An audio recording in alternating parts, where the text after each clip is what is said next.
Liver safety valve. So இந்த liver safety valve பார்த்திங்கன்னா பாய்லரோட மேலே பார்த்திங்கன்னா ஹை ப்ரெஷர் போகும்போது, பாய்லரில் ஹை ப்ரெஷர் உருவாகும்போது, ஸோ அந்த ஸ்டீமை, பாய்லரில் உள்ள ஸ்டீமை பாய்லர்லேருந்து வெளியேற்றுறது தான் இந்த லிவர் சேஃப்டி வால்வ் யூஸ் ஆகுது. ஸோ பார்த்திங்கன்னா நமக்கு ஒரு எக்ஸாம்பிள், பாய்லர் 200 பாரில் வந்து நமக்கு வெடிக்குது, எல்லாம் ப்ரோக்கன் ஆகுதுன்னா நமக்கு 180 பார்லேயே ஸ்டீம் பாய்லர்லேருந்து வெளியே வர மாதிரி நம்ம சிஸ்டத்தை செட் பண்ணியிருப்போம். ஸோ இந்த லிவர் சேஃப்டி வால்வில் வந்து இந்த லிவர் மூலமாக செட் பண்ணி சேஃப்டி வால்வ் அது என்ன பண்ணோன்னா ஸ்டீமை ஓப்பன் பண்ணி ப்ரெஷரை ரெடியூஸ் பண்ணும். ஸோ இதுக்கு தான் இந்த லிவர் சேஃப்டி வால்வ் நம்ம யூஸ் பண்ணுறோம். ஸோ இந்த லிவர் சேஃப்டி வால்வ் ஃபஸ்ட்டு பார்த்திங்கன்னா ஈஸியாக வந்து நம்ம ட்ராயிங் வந்து வரையலாம். ஃபஸ்ட்டு பார்ட்டை வந்து இந்த லிவர் சேஃப்டி வால்வோடைய பாடி வந்து நம்ம வந்து வரைகிற மாதிரி இருக்கும். ஓகே, ஸோ ஒரு சின்ன வளைவு இது பார்த்திங்கன்னா டிஸ்க் வந்து உட்கார்றதுக்கு. ஸோ கீழோட பாட்டம் லைன் வந்து ஒரே மாதிரி இருக்கும்.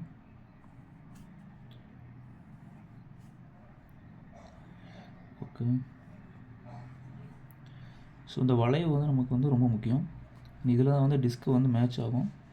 ஸோ இது வந்து டிஸ்க் மேட்ச் ஆகும்போது டைட்டாக பிடிச்சிட்டு, இந்த சைடில் பாடியில் டைட்டாக பிடிச்சிட்டு நமக்கு ஸ்டீம் வெளியேறாமல் இருக்கும்.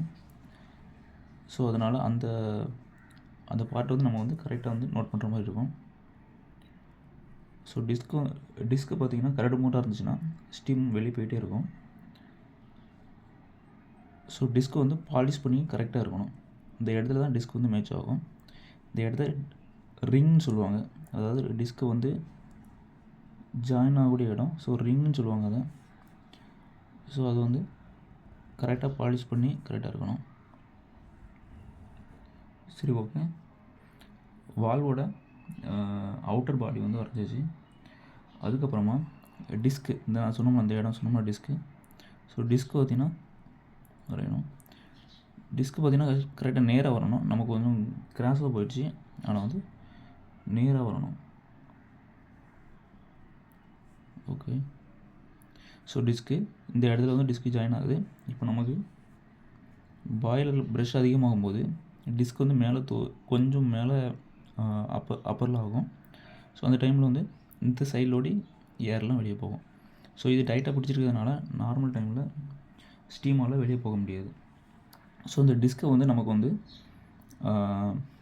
மேலே வந்து தூக்கணும். ஸோ அதுக்காக லிவர் யூஸ் பண்ணுறோம். ஸோ லிவர் மூலமாக தான் நமக்கு வந்து டிஸ்க்கை வந்து மேலே வந்து அப்பரில் வந்து லிஃப்ட் பண்ணுற மாதிரி இருக்கும். ஸோ அதுக்காக லிவர் செட்டப் வந்து நம்ம வரையலாம்.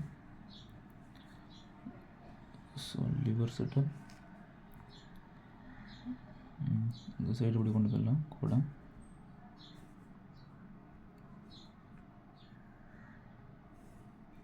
ஸோ லிவர் செட்டப் போட்டுடலாம். இப்போ இதில் வந்து நமக்கு என்ன லிவர் யூஸ் பண்ணுறோம்னா நம்ம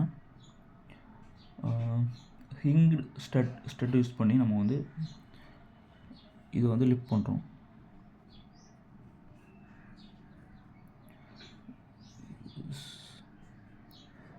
இது பேர் வந்து என்ன, ஹிங்டு ஸ்டட்டு. ஸோ இது வந்து நமக்கு வந்து லிஃப்ட் பண்ணுறதுக்கு ஈஸியாக இருக்கும், மூமெண்ட் நமக்கு கிடைக்கும். இந்த லிவரோட மூமெண்ட் வந்து ஈஸியாக இருக்கும். ஸோ அதனால தான் இந்த ஹிங்டு நட்டை வந்து நம்ம வந்து யூஸ் பண்ணுறோம்.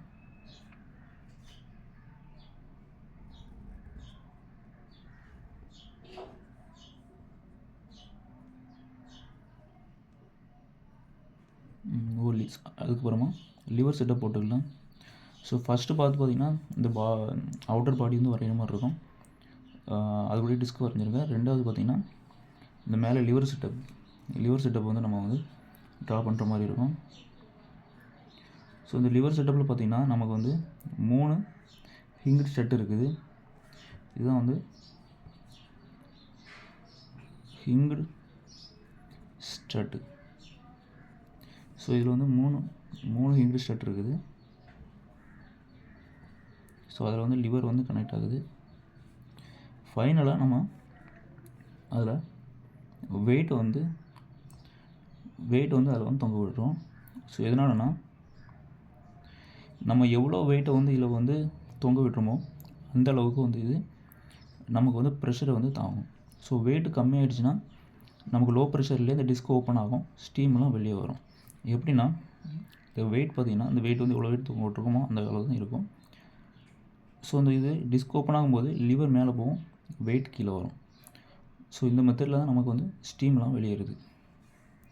ஸோ இதை அவுட்டர் பாடின்னு எடுத்துக்கலாம். ஓகே, இது வந்து பார்த்திங்கன்னா லிவர். ஸோ இது வந்து வால்வு டிஸ்க்கு.